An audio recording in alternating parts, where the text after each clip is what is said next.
Hey neighbor, well it's cold here in Georgia. We're in January, cold, wet, we've had a lot of rain. See behind me there, I'm getting prepared for the Arctic blast that's coming in, trying to keep everything going.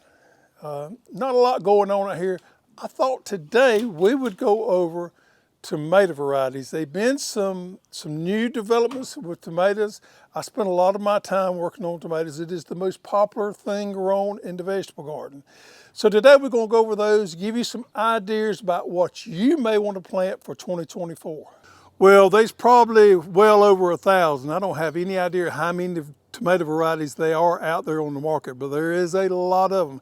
Heck, we've even got 68 on our site. So you've got a lot of choices of what you want to plant as far as tomato goes. We all have the tendency to get hung up on a variety or two.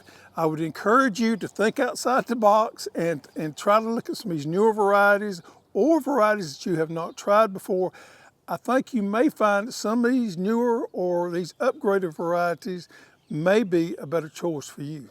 Well, my first one there is the workhorse is the Halcinator. Now, Halcinator is our best selling variety, and for good reason. It is the workhorse in the garden here.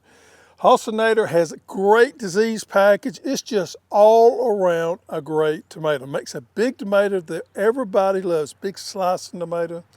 8 to 10 ounces, it has a good shelf life to it, and it's got good disease resistance to it. Now, one thing that's really important for us in the Deep South is tomato spotted wilt virus.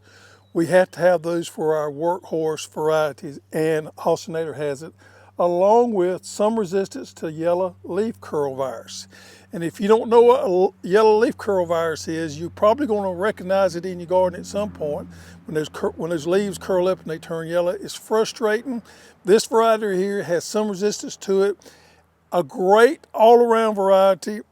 If I could just plant one variety, this would be it. All right, so this goes back to me for one of them varieties that I got hung up on for a while. Still a great variety, I just hadn't grown it in the last couple of years. Bella Rosa tomato. I credit this tomato with getting me excited about growing tomatoes again. This was one of the first tomato spotted wilt virus varieties that came out that had good flavor. I had become disappointed in growing tomatoes there for a little bit because I could not grow a virus-resistant variety that had any flavor. It tasted like cardboard. But when I got a hold of Bella Rosa, I said, well, we got something here. And if you go back to some of my older videos, you'll hear me touting Bella Rosa. Tomato spotted wilt virus-resistant, all around great eating variety. It's a mid-season and it has very good heat set.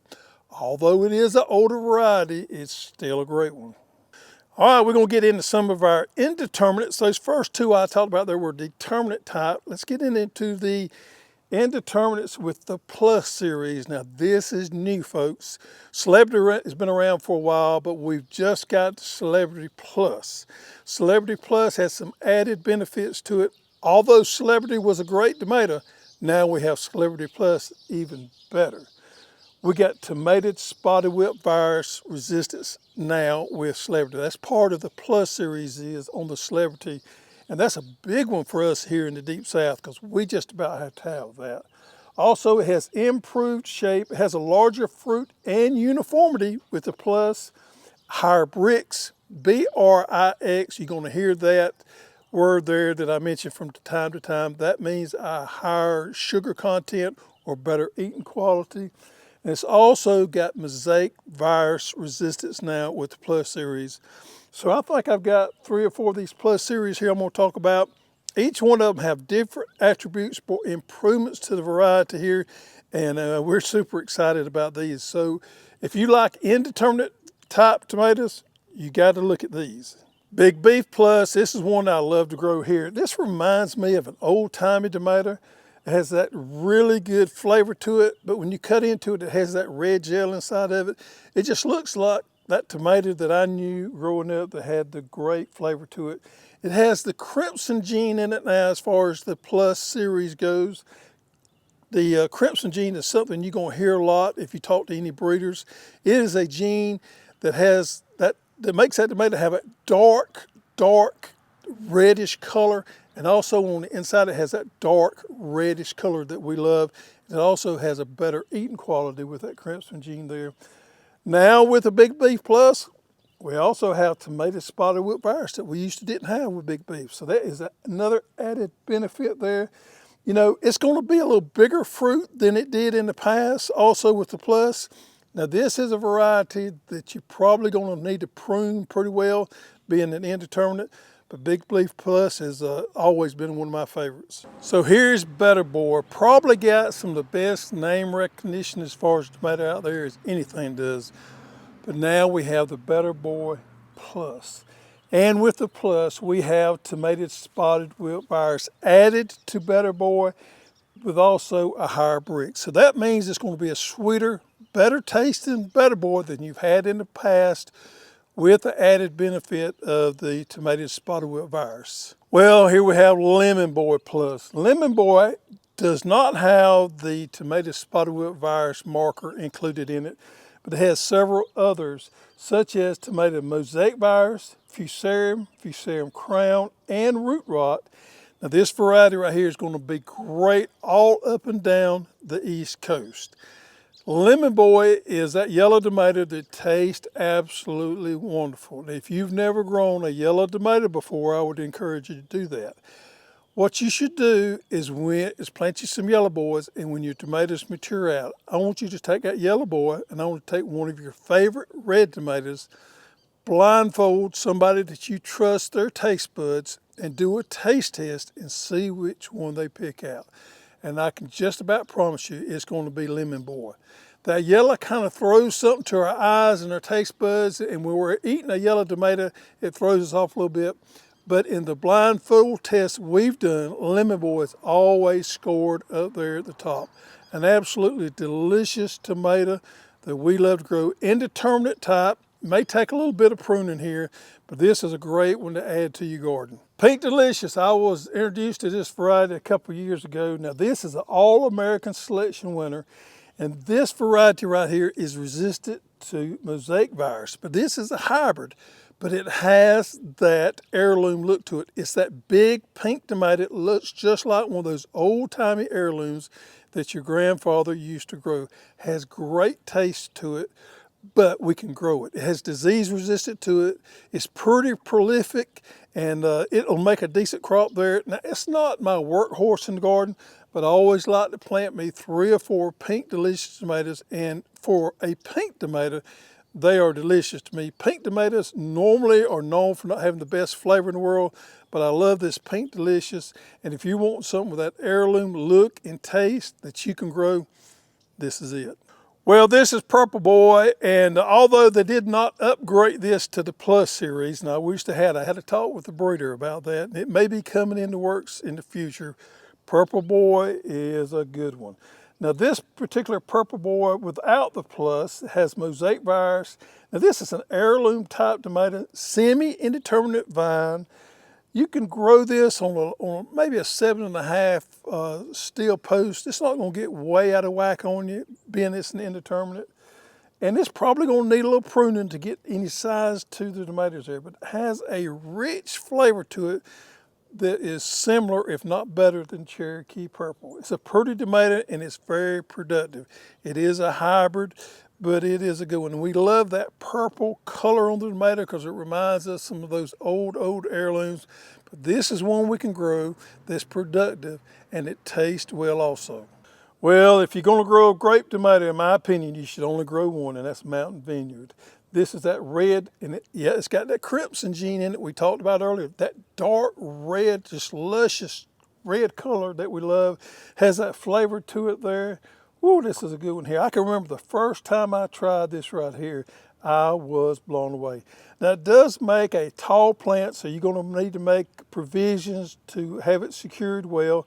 It's going to have really good yields. And what's great about this variety right here, disease resistance. Tomato spotted wilt virus. Also, it's fusarium resistant. This is a grape variety. I would put this particular grape tomato, as far as taste, I'll put it up against any of them, and it's easy to grow. Now, this is not going to be your $2 seed pack of seed. These varieties I'm talking about right here cost a little bit more, but there's value in it because of how easy they are to grow, how productive they are, and how dadgum well they taste. Oh, this is a variety right here I probably not give enough attention to, Mountain Merit. Now this is an All-American selection winner. Now this variety here was developed, come out of North Carolina, Randy Gardner's program up there. And this is what I consider a workhorse variety right here. This variety right here is going to be one of them things just like the Halcinator that you can plant and you could depend on having a lot of tomatoes. And it's going to grow for you just about any time. It's easy to grow. Look here. This is one of the few varieties we got that is late blight and early blight resistant. Now this is a determinate tomato, and it makes that large, beefsteak type tomato that we love to slice and put on those tomato sandwiches. It's resistant to fusarium, and it is great for you guys as high as the higher elevations. So if you live in the mountain regions there where you may have struggled in the past with some varieties, I think this is the one. Tennessee, North Carolina, Virginia, all up and down in that area here, I think this should be your workhorse variety right here to grow is Mountain Merit tomato. Red curl tomato, I grew this one last year for my very first time. This is a new variety for us. Now this is a true determinate, which is very unusual to see in a cherry tomato. This has got a very small vine bush. It didn't get very big. Little cracking, which is important for a cherry tomato. Now this particular variety here is resistant to fusarium and tomato spotted wilt virus. There again, we don't see a lot of cherry tomatoes resistant to tomato spotted wilt virus. It's also resistant to yellow leaf curl virus. Great one for containers or small gardens. One thing about this variety here, it tastes well, it's a good tomato, but the fruit holds on the vine well. So if you don't get out there and pick them today, they hold well for the next couple of days. Loads up, very productive. I was really impressed with red curl cherry tomato last year. Estorina cherry tomato. Now this is a new one for us this year. And if you watched our shows, you probably heard me talk about this one a little bit. Now, on cherry tomatoes, everybody grades all the taste of cherry tomatoes against sun sugar, which is an old variety that's wonderful. It has few faults to it. Estorina here is to complement the sun sugar variety, and it has less cracking than sun sugar, and it actually tastes a little sweeter than sun sugar. I know it's hard to believe, but that's the truth. It has a brighter yellow color, and it has a good disease package that we don't see in sun sugar. This is a variety I'm planting in my garden this year, indeterminate vine, so you're going to need to support it somewhat. But we love those yellow cherry tomatoes, and I think Estorina is going to be a proud one to grow in the garden. All right, folks, I saved this one for last. Berkeley tie-dye tomato. Now, this variety was bred, come out of from a breeder out of California that grows a lot of exotic tomatoes, and I'll be honest with you, I'm not a fan of a lot of the ones they grow. Berkeley tie-dye, I think they got lucky and they hit on this one right here. It's a good tomato right here. Now this is an open-pollinated for you guys and the seed savers out there. You can save the seed for this one right here. But wow at the flavor. If you're looking for a high acid tomato, this is probably right here. Best tasting tomato I've eaten in a long time. It is an indeterminate, and it has very little, if any, disease resistance. So, that being said, let's say this right here. Plant you 2, 3, 4, 5 Berkeley tie-dyes in your garden, and if you get some off of it, consider it a bonus. Don't rely on this variety right here to be your tomato crop. We want to grow some of these workhorses to be our tomato crop, but plant you a Berkeley tie-dye, and you'll just feel like you got a Christmas present every time you go out there and you're able to harvest one or two. They're not going to produce a lot, but man, the flavor is there. When you bite into it, you'll say, whoa. Very good one there. So I would encourage you to grow a little bit of this one right here. We grew it last year, probably going to grow it again this year. I love it for what it is. It's a novelty type tomato that we just enjoy to eat. I don't get that many off of it, but it just feels like Christmas when you go out there and you get one. I find that people with green beans, sweet corn, and tomatoes get hung up on certain varieties and we can't get off of them. Heck, I've been guilty of it as well. But we've come a long way in the last few years with some of these new varieties, and every year something comes out a little bit different. So there is a lot better varieties than maybe that you've planted in the past that's going to serve your purpose better. and it's going to grow better in your region there. So looking at some of these varieties today, I would encourage you to reach out of your comfort zone just a little bit, try them, and I think you'll be happy that you did.